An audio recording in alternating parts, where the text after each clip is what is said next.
welcome to the Early Years Summit with me, Kathy Brodie. This summit is all about speech, language and communication, and today we're looking at the links between speech and language and literacy, and I'm just delighted to be joined by Kirstie Page, who qualified as a speech and language therapist in 1996 and then retrained as a teacher in 2004. Kirstie taught within Key Stage 1 and the EYFS before shifting her focus to the training and support of other practitioners whilst continuing to work hands-on within schools and settings.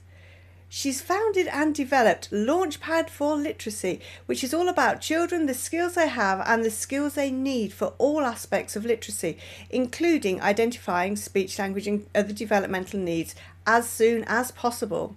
A very warm welcome to the Early Years Summit, Kirstie Page. Thank you for asking me. I'm really pleased to be here. Oh, I'm just delighted that you found time to come on because Launchpad for Literacy is really interesting and we will come on to that. But I'd like to start with the speech and language aspect. How does speech and language support other areas of children's development? Well, that's kind of a very big question, which I'll try to answer quite succinctly. I think, in my opinion, speech, language and communication underpins so much about other aspects of child development. So if we think about it, first and foremost, it underpins children's ability to interact and engage with other people. And by doing so, that's where learning begins. It's how they form relationships. It's how emotional understanding can develop and children can begin to understand their emotions more and manage their emotions through their interactions with other adults and then later with other children. But it's also a positive cycle. So once I can have those early communication skills to interact with people, to tune into faces, to tune into voices, that's where I start to learn words, to understand words and begin to use words and join words myself. So that in those very early years, those interactions are about you as an adult helping me learn how to talk, to develop language skills. And it doesn't end there though, because once I've learned to talk and understand words, this is where I then begin to we interact and talk to learn, so that it is by sharing conversations about my environment, about the outside world, about nature, about these resources that we're sharing together, about this story that we're reading together. It's that language that is used and those interactions around those activities that allow me to begin to understand about my world and to learn from stories and all those other kind of rich experiences. So the link in the early years between language development and learning couldn't be stronger, to be honest. They're so intertwined. And a colleague of mine who I've known for many years, who is now a fantastic lady called Claire Nicholson, who's head of Pennywell Early Years Centre, years ago, she once said to me, quality teaching is all about quality interactions. And way back then I thought, gosh, yes, you're so right. It is through that sharing of experiences that children learn.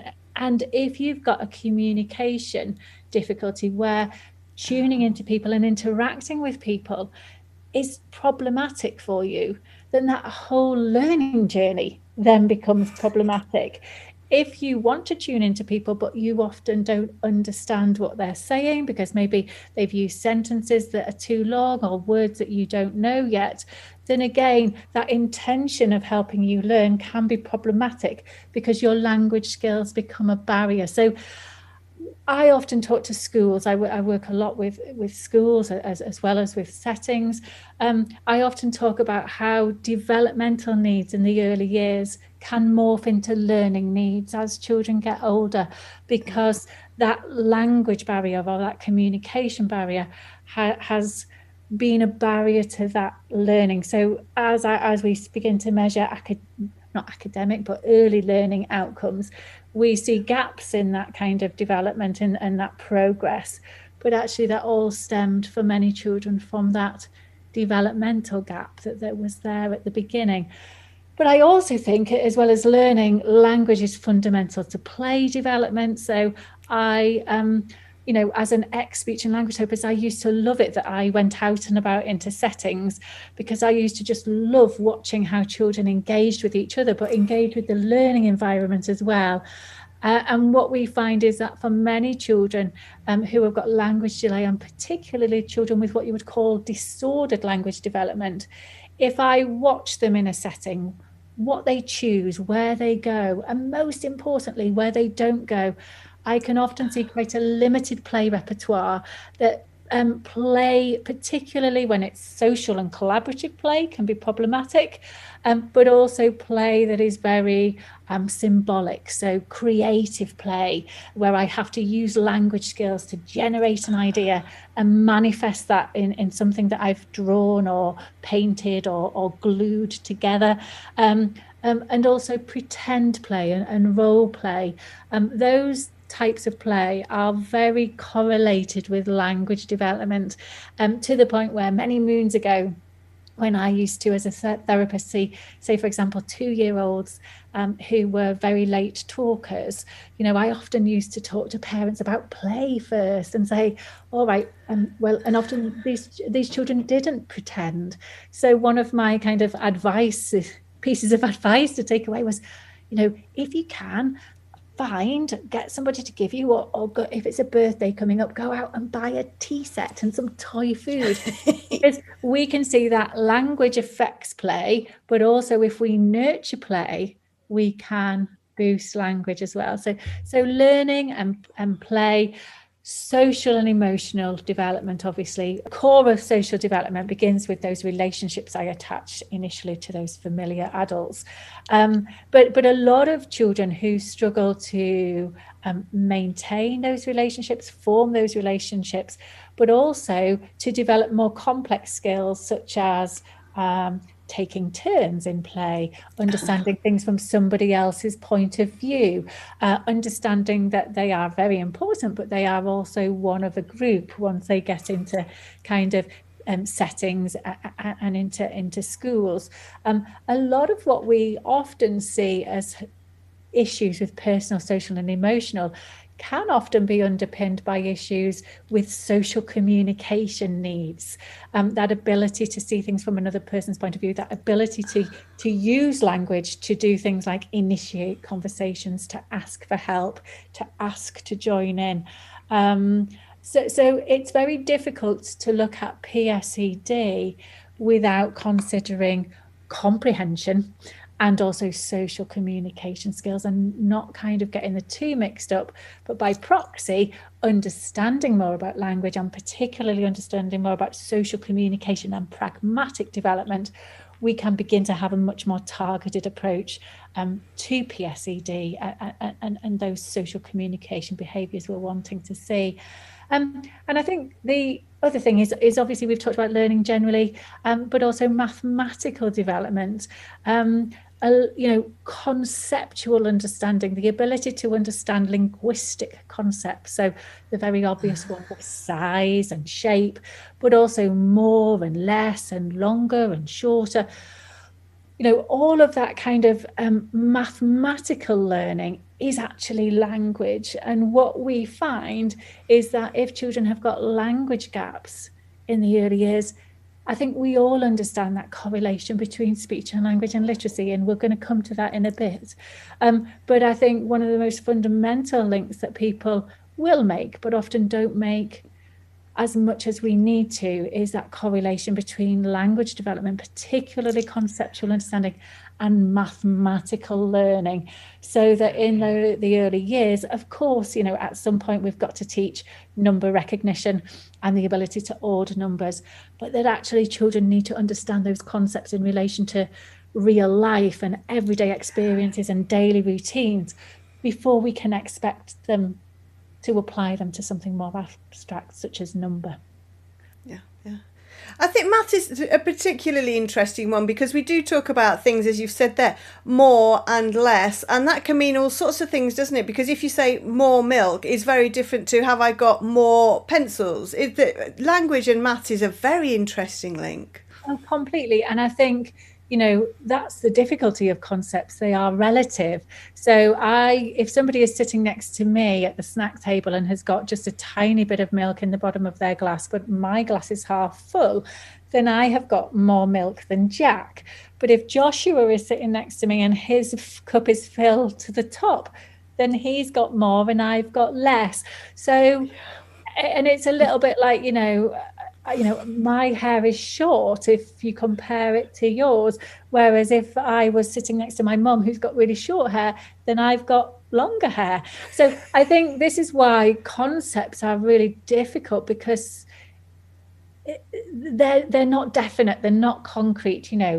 A pen is a pen and it's always a pen. And that's why children find nouns easier to learn, because they are what they are and you can see what they are.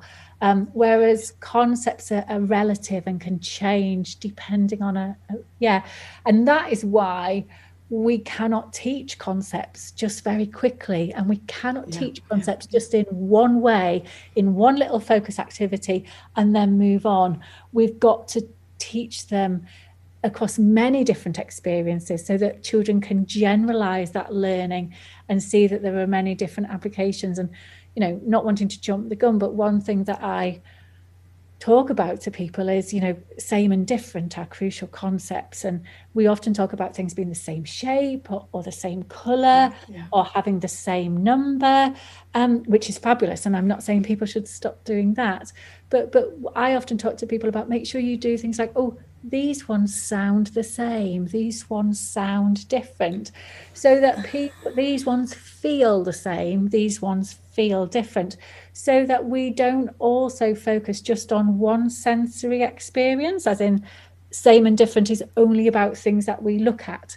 Same and different can be about things that we hear, and things that we feel, or even things that we taste. And I obviously particularly focus on that auditory one because of the implications for literacy. But I do think we need to teach them in multiple ways, but also across multiple senses as well. Yeah, oh, absolutely. And I know that the other thing you talk about is skills, that yours is a skills-based approach. So what are those skills that you're looking for in children? Oh, gosh, lots and lots. And I suppose what I've tried to do with Launchpad is to kind of look at, well, when I was a therapist, when I went out into the nurseries in the Sunderland area, when I first met Claire Nicholson many moons ago and began to kind of have targeted conversations with children, do little assessments, but observe them in the learning environment. What is it exactly that I'm looking for? And the skills framework that underpins Launchpad is my way of trying to kind of plot that all out. And then also as well, not just what are the skills that I'm looking for as a speech and language therapist, but what are the skills as an early years practitioner that I'm needing children to have as they make that, ideally, that transition from spoken communication towards that readiness for literacy acquisition, not just readiness for phonics, but readiness for reading comprehension and writing. And because of the fact that we start our children very quickly in this country, I've got to really be very careful to put a lot of things in place, even when I've got children who haven't got any developmental gaps. So basically, we're looking for lots of things, and we can break speech and language. Speech and language is a huge area of communication down into many, many different skill areas, which are all plotted out. But I think the most fundamental thing that I'm looking for first and foremost is communication.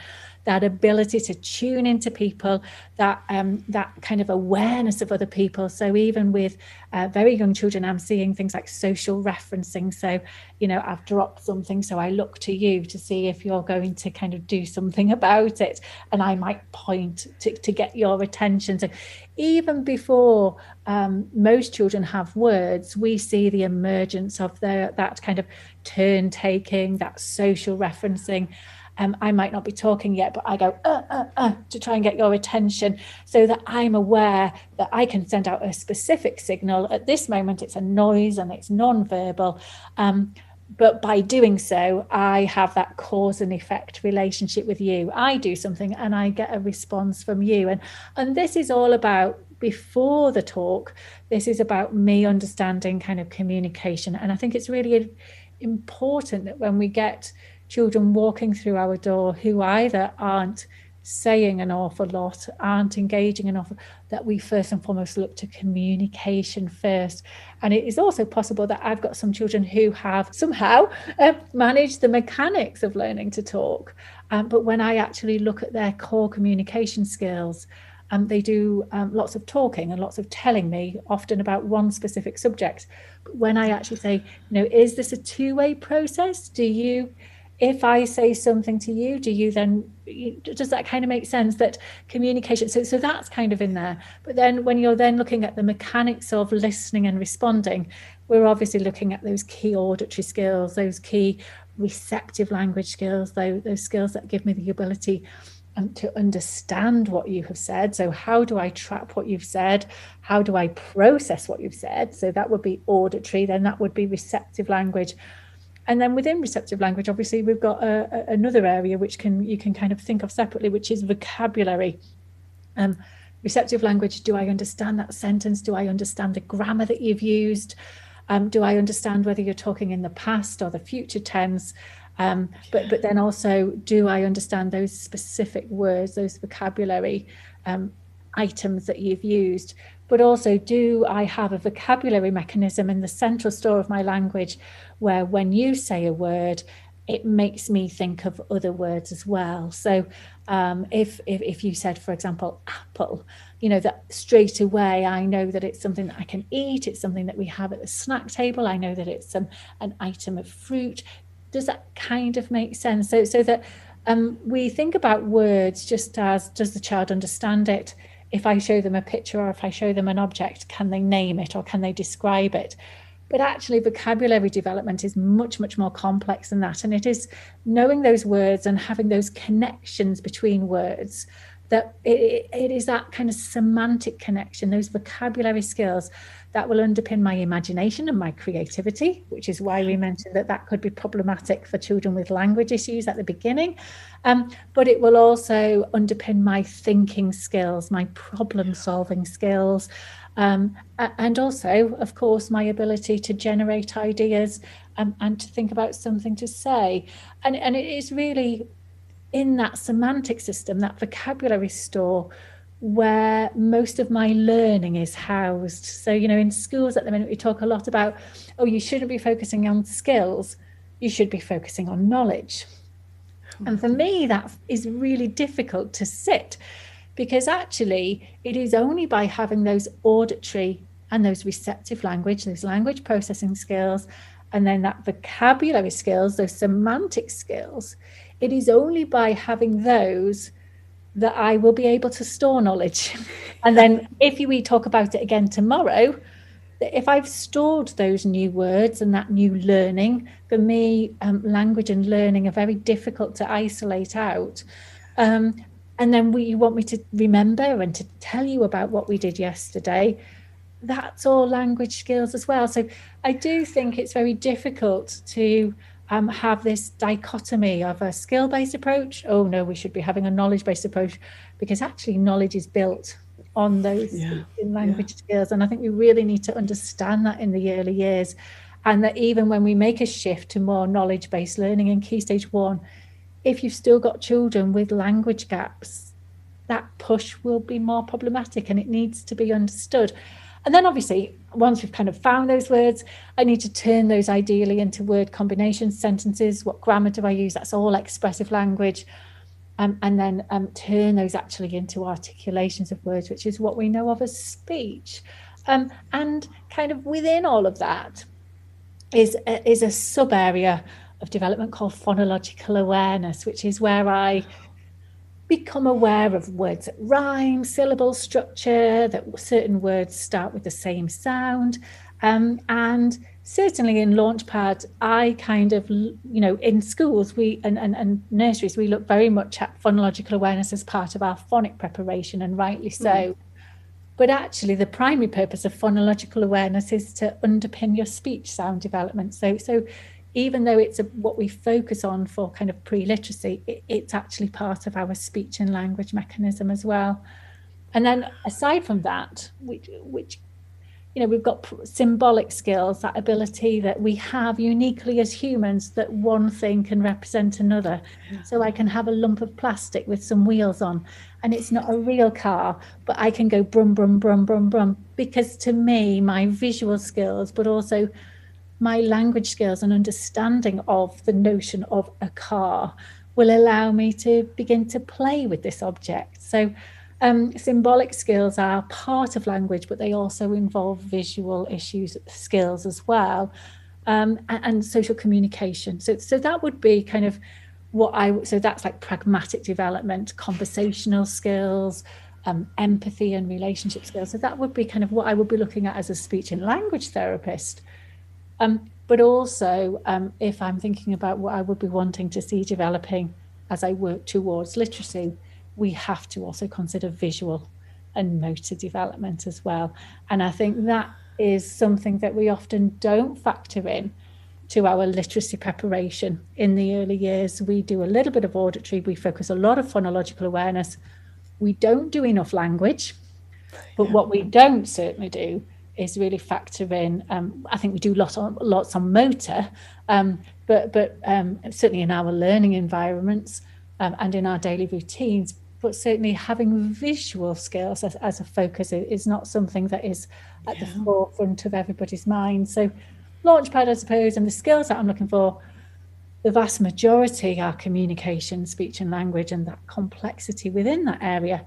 But I have to be really aware, if I'm working towards literacy, of those other things. So how do those skills feed into literacy? Well, I think we've already touched on kind of phonological awareness, in that phonological awareness is that set of skills that allows children to be able to consider, to think about and make decisions about the structure of words, and when words are similar and when they're different. And that's like about rhyme and syllables and stuff. But I think for me, particularly when we're working on language all the time, it is not useful to compartmentalize.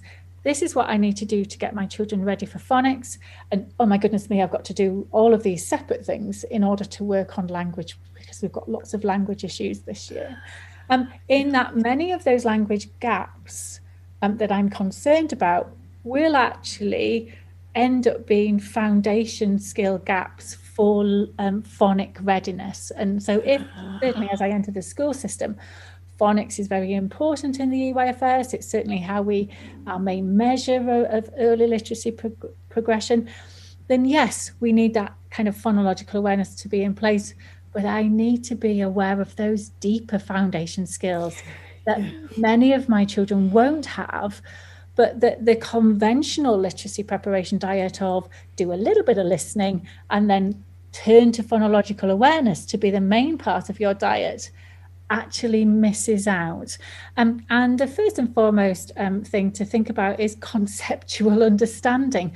We've already touched on it a little bit about the implications for mathematical learning and progression. And I also touched on this notion of I need to, in the early years, consider that things can sound the same. They can sound different. They can sound nearly the same. And it will be that awareness of environmental sounds, animal sounds, transport sounds, but also that ability to understand those concepts of same and then different and then nearly the same about those sounds that I hear, that will actually allow me to move on to develop rhyming skills and to develop that ability to kind of listen more closely to parts of words. So it's really important in our literacy preparation that we are aware that conceptual demands are as important for literacy learning too.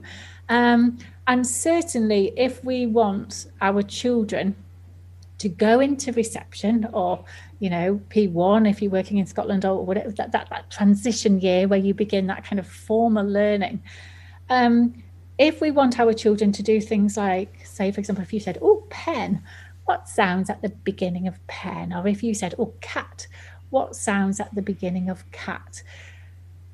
For some children, they'll be able to say you, oh, it's k. But for some children, you'll get because it's like, I'm not quite sure, so I'll just smile. And for other children, you'll get meow because it's like, I'm not quite sure what you're talking about. I can't quite.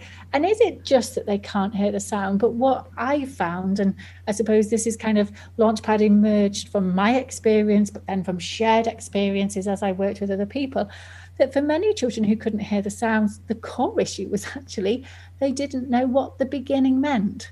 So, even if you lined up from animal resources, a little line of 3, and you said, oh, can you show me the animal at the beginning? It would have just been a case of pick an animal, any animal, not necessarily the one at the beginning. And then we're sitting them on the carpet and saying, what sounds at the beginning of pen?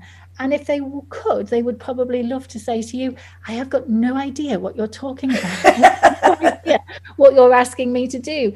And so it comes across as, oh, they can't hear the sounds, but it's actually an issue of comprehension. So I talk a lot to people about becoming more aware of language, not just so that they can become better communicators. Of course, that's important, but so that you can see those specific cause and effect links, those foundation skills that will impact on your ability to prepare children for phonics, but also then to move into literacy. So there's concepts that's really important, and things like up and down and round and across for future letter formation.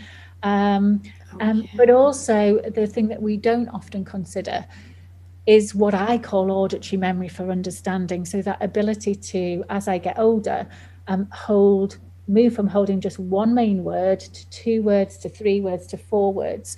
So this is part of receptive language, and its main purpose is to allow me, as I develop, to begin to be able to process your talk, you talking to me, as you begin to talk in gradually longer and longer sentences. It allows me to begin to process the language of stories. So it's a fundamental ability to process conversations and to process stories, this ability to hold kind of bigger and bigger chunks of language. And certainly a speech and language therapist would look at, well, how many keywords or how many information carrying words can a child hold, particularly if there are concerns there about comprehension and learning. Personally, as a teacher, I feel checking that auditory memory for understanding for all of your children is a really useful thing to do, because certainly what I found, and what lots of people who now go on to use Launchpad find, is that there are children who they think that skill will be okay because they're chatting and they're doing okay in the early years. But when they actually look at it in more detail, there are those children with obvious gaps, and that it just helps to clarify what those gaps are, that process. But there are lots of children there with hidden gaps. And what we find is that children with those gaps, it will manifest as, I find it difficult to retell stories because actually I haven't been able to process and hold that language. I might have difficulties with following longer instructions and following explanations, remembering what to do after you've told me what to do. But when we hit literacy, people will say, oh gosh, he can't hold a sentence. And it's like, my first question is, well, what's his auditory memory for understanding like? And then the other thing is obviously that ability to blend as well, because as well as holding gradually more and more words, one thing that I began to look at more as a teacher that I didn't necessarily consider as a deal breaker issue as a therapist was this notion of, once I can hold 3 words, for example, can I now hold 3 words in the right order? And so if I had some animals and transport resources and I said, oh, can you make a line like this? Can you do bus, car, dog? Can you, from maybe a choice of 6 or 7, can you select the right 3, but most importantly, put the 3 in the right order?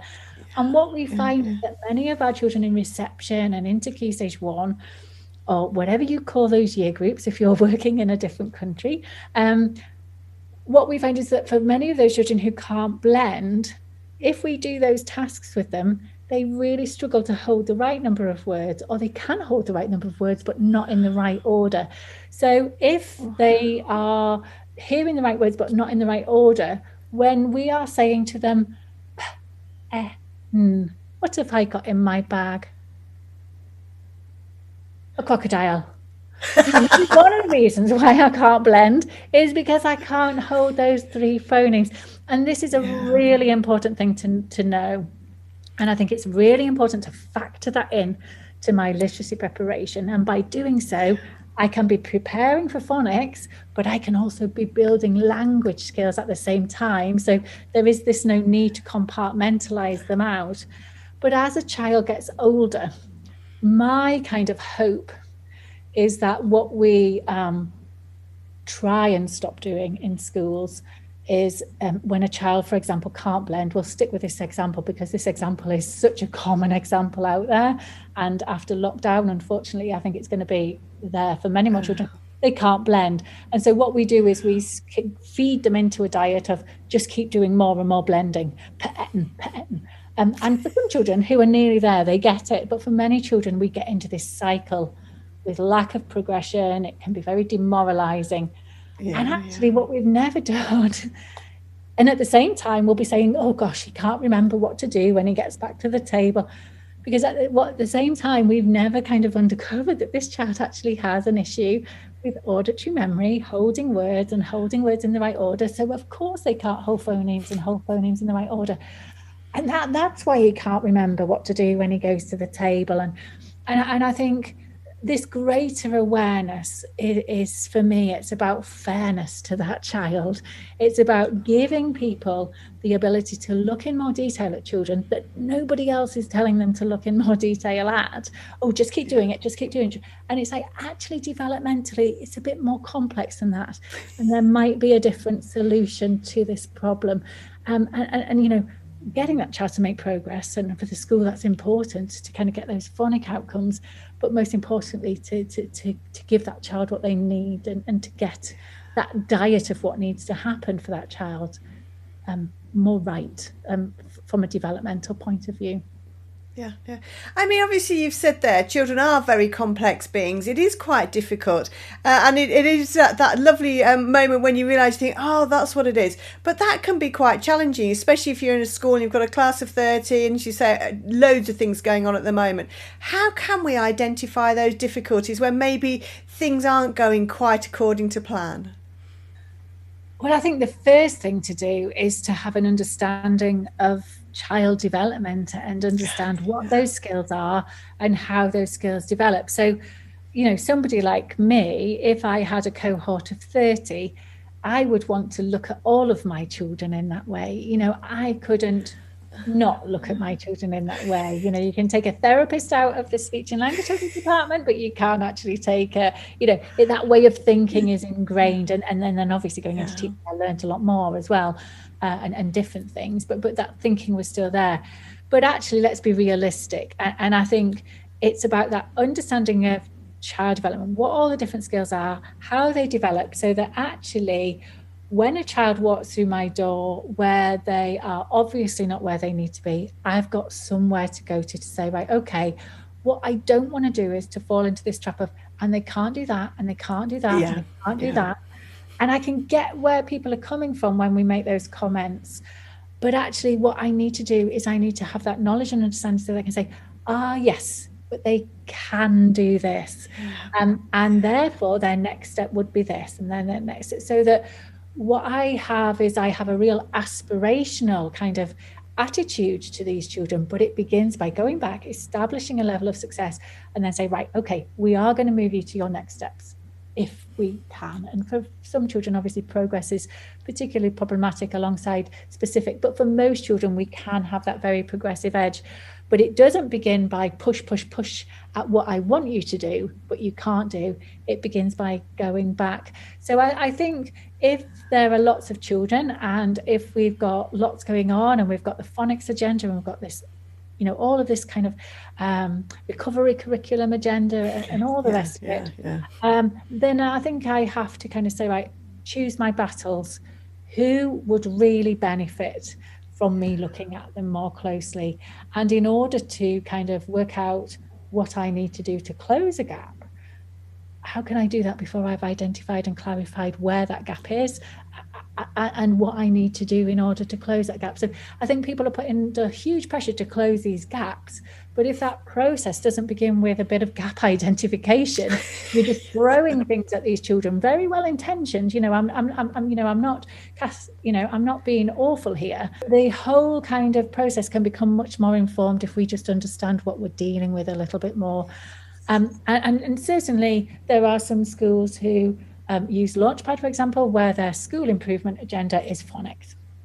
And yes, it will help them look at language, it will help them. But again, what they do is say, right, we're going to really just focus to begin with on the skills that feed directly into phonic readiness. And then once that becomes automatic to us, once that becomes ingrained into our curriculum and our approaches, then we'll shift our focus elsewhere. So I would say, you've got the ideal world case scenario, but I would also say choose who and choose what you want to look at more closely. This is a tool. It's a learning. I don't like the phrase journey, but it is a learning journey for staff as well as for children. And I think choose your battles. The only thing that I would say is just be really cautious about hidden gaps. I've got lots of children in the early years who have got elements of disordered language development, and academically that often doesn't cause a problem. And if it's higher level kind of disorder, doesn't cause a problem often until key stage 1. And then they often flag themselves up as having reading comprehension problems and beginning to find social things sometimes a bit more awkward as the other children progress. And actually those children's very patchy and, gaps, that kind of really, really spiky developmental profile was there all the time in the early years. I could see it in their play. I could see it in their interactions. It just wasn't really measured. And then we hit that reading comprehension wall, and it's like, oh, he's got a reading comprehension problem. It's like, well, of course he has a problem inferring meaning and predicting when he's reading something. But actually, if we just talked about that, he would have a problem as well. This is actually a language issue that is manifesting as a reading comprehension issue. It's just the first time we've measured it or addressed it. And so, yes, look at those children who are walking through your door with what we traditionally call low starting points.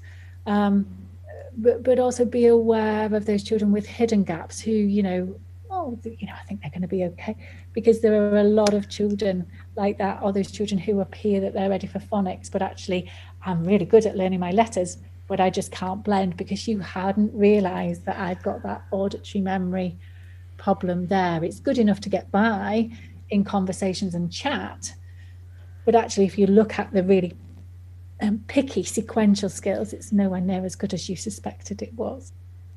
Yeah. Wow. That's really, really interesting, isn't it? I mean, there's loads and loads of great advice there already, Kirstie. But if I had to sort of pin you down to one or two top tips or top strategies for early years practitioners and teachers, educators who are working with children for speech and language, specifically thinking about literacy, what would your top tip or your top piece of advice be for them? It's very difficult to give one. I thought it might be. It depends what kind of speech and language gap it is. But I think my biggest area to consider after you've looked at your children are your interactions. If you understand your children more, what does that mean? Does it mean that for certain children, when you talk to them, you have to simplify your language? Because actually, if you speak in longer sentences, they're not able to process them. But don't be too simple. Make sure that you are being progressive as well. So don't simplify your language too much, because they still need to learn how to understand more. Think about, those children who struggle to understand or maybe tune into your face and your voice still, still kind of implementing strategies like being face to face with them, so being opposite them when you're engaged in interactions in different areas, so rather than dropping in next to them. And then which children it's a case of actually I need to be really careful to model certain key vocabulary or certain grammatical structures, because actually they're still saying her this, him that. So I need to make a point in my interactions to say, oh, look at Joshua, he's on the bike. he's on the red bike, isn't he? So that I've used Joshua's name just to kind of clarify we're talking about Joshua right now. But then I use very kind of specifically that pronoun he, more because I'm kind of really modeling the use of that, because that's the grammatical immaturity, the grammatical gap that I've noticed that that child has. So my strategy is about consider your interactions, but within that, that could be many different things. But what I find is that because we've fallen into this trap of, to deal with speech and language issues, to deal with the fact that most people have a level of concern about 50% of their children in this area, often the percentage is higher, particularly in areas of deprivation. We have a little bit falling into this trap of implementing something. So I have no problem at all with these kind of what I would call intervention programs. So it could be I Can Early Talk Boost, it could be Nelly, which is being kind of pushed by the DFE and reception at the minute.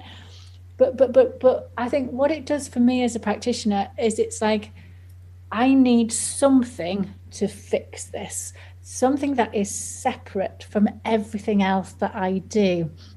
And I'm not saying don't do those things, but don't see those are only just one small part of your toolbox. And the biggest tool that you've got in your toolbox is yourself, your interactions, the language that can come out your mouth, the structures that you can model, the way you can go back, the way you can progress. And I just think, because we often look for these external solutions, we kind of miss the trick that the biggest tool in this gap filling box is the adults, the practitioners, and the role that they play.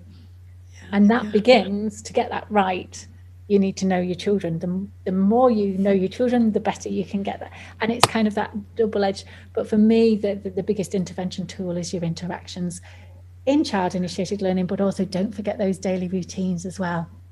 Yeah, oh, absolutely. That is fantastic. And then you've just touched on something else there as well. Parents, obviously parents have and this last year they've had an even bigger input. So what's the role of parents in this? Well, I think parents, lockdown aside, even if schools and nurseries were open all of the time, you know, they are children's primary language facilitators. They have their children much more than we do, weekends, school holidays, mornings, evenings. So I think, you know, they are children's primary language facilitators, and as childcare providers, practitioners, teachers, then we can see ourselves as what we would call secondary language facilitators. We become the next main role. So obviously we need to get what we do right, because our role is massively valuable. And the more we know about speech and language, the more we can get that role really right. But I also think we need to be aware of the impact that language experience, that language care that children get within the home environment, the reality of the impact that has. So where possible, we need to, if we're having concerns that that's not as good as it would ideally be, to use our knowledge and our understanding to support parents with that process. And certainly in a lot of local authorities, or a few local authorities that I'm working in already, we're looking at kind of using Launchpad within settings, and obviously schools, but you know, settings that kind of to get in as early as possible, but that speech and language therapy, inclusion services, but also health visitors and family support workers would be involved in that process, so that it all centres on that setting, understanding more, getting their practice really targeted, but actually to then also use that understanding to be able to work more closely with parents. And I think we also need to understand that even a parent who would be giving a child a really language rich experience, if you've got a child with specific needs, language disorder, or a predisposition to a language delay, then a little bit of advice and a little bit of support is always useful, because not because you've done something wrong, but because the child has got that predisposition to either delay or disorder. And what I would hope that Launchpad and that greater understanding does is it gives practitioners that ability to make that advice a bit more specific, that support to be a bit more specific to parents, particularly when there are speech, language and communication needs. But also, as well as giving advice, I can begin that whole conversation by saying, do you know what we've noticed is really good at doing this, or when we do it like this and I always think that those conversations need to begin with a celebration of success, particularly when we've got children with speech, language and communication needs. So yeah, parents are massively important. And I suppose one of the concerns about lockdown, let's be real, is that we are concerned about the number of children who won't have been bathed in stories and language, who will have spent too much time on the iPad and in front of the telly, often in isolation. And we have to be aware of the impact of that. But when we're thinking about closing that gap, first of all, we have to identify what that gap is. But what we cannot do within our settings and schools is replicate that time. We can't replicate that term or 2 terms of nursery that the child hasn't had. We just can't do that. It's just not physically possible unless you've got a time machine. But what we can do is be aware of the developmental gaps that lack of experience has created, and say, in a real focused way, how are we going to deal with this? And a lot of people are talking, and I would completely agree with them, that the vast majority of gaps will be language gaps, and there'll be social communication gaps. So although there'll be a lot of pressure to get the numeracy and the phonics up to speed, that actually it will be those social communication, those language and those semantic skills that we talked about right back at the beginning, that will have the biggest implication for long-term social and academic success. And it's about making sure that when I do try to kind of think, right, well, what experiences am I going to put in place for these children to close that gap, I have a clear intention of exactly what I'm trying to achieve. Wow, that is so interesting. And as you say, I think it's been a very interesting time, and I think the way that things are going to roll out when we do go back to everybody being back in school, I think we're going to find some very, very interesting gaps. So from a social experiment, one we wouldn't want, but we have. So it'd be very interesting to keep an eye on that, and just to see where children have got those gaps and what has happened to development in the last sort of 12 months or so. And support parents, as you say. And also be aware that some children might have got more out of the experience. yes, because of the one-to-one time and the one-to-one attention that they might have had. So we're going to have a real kind of mixed bag. Unfortunately, I think the children that I've just mentioned will be less. They'll be much smaller in number. But I think, we have to acknowledge that being in that home environment and having more time from our parents, if our parents are spending that time and doing the right things, can have had a positive impact as well. But unfortunately, I think we'll be more concerned about the other one to notice that other one too much.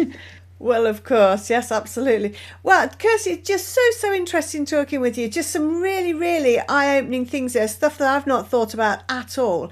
And of course, a lot about Launchpad. So where can we find out more about Launchpad? Tell us all about it. Oh, well, Launchpad, there is a website that you can go on, which is www.launchpadforliteracy.co.uk. And probably the main place to kind of look at is to go into the find out more section and to look at the case studies, because ultimately, I think the most important thing before you kind of look at, well, what can I buy and what do you get, is, well, why would I possibly want to take it on? But certainly if you were looking at something for CPD, for identification, but also it's very much an approach. It's not like really a program. It's a set of supporting documents that you would get, and it's about helping you with that CPD, that identification process, but also to drive the detail of your targeted practice and what we would call your quality first teaching. It's not an intervention program at all. It's about trying to weave this greater developmental understanding into your everyday practice and to embed those interventions. So really the website would be the main place to go. Within there you would get my contact details, so if you wanted me to contact me, I would be able to kind of send you little videos and a bit more information.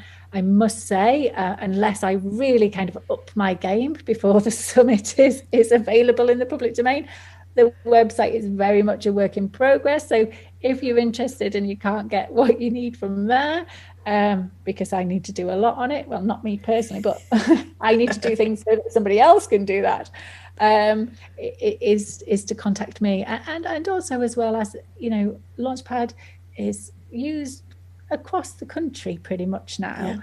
So there probably will be somebody relatively nearby, if you're in England, who might be using it, so that I could kind of direct you to a network of people. That would be the best, but the best thing to do would just be to contact me, really. That's lovely. Thank you very much. And I'll make sure that those links are in the words that go along with the video, so you can click through and have a look. And I totally empathise about websites in progress. All of my websites are still in progress. That's a common thing. That's what they're all about. Mine's been in progress for quite a long time, and I'm afraid the spanner in the wheel, so to speak, is me. But I always have other priorities, Kathy. Always have other priorities. Absolutely. The children come first. Well, Kirstie Page, it is so interesting talking with you. Thank you very, very much indeed for sharing your expertise and your knowledge all about language, speech, communication, and those links with literacy and with maths and everything else. Thank you very, very much indeed for coming on the Early Years Summit today and discussing all of those things with us. No problem, and thank you.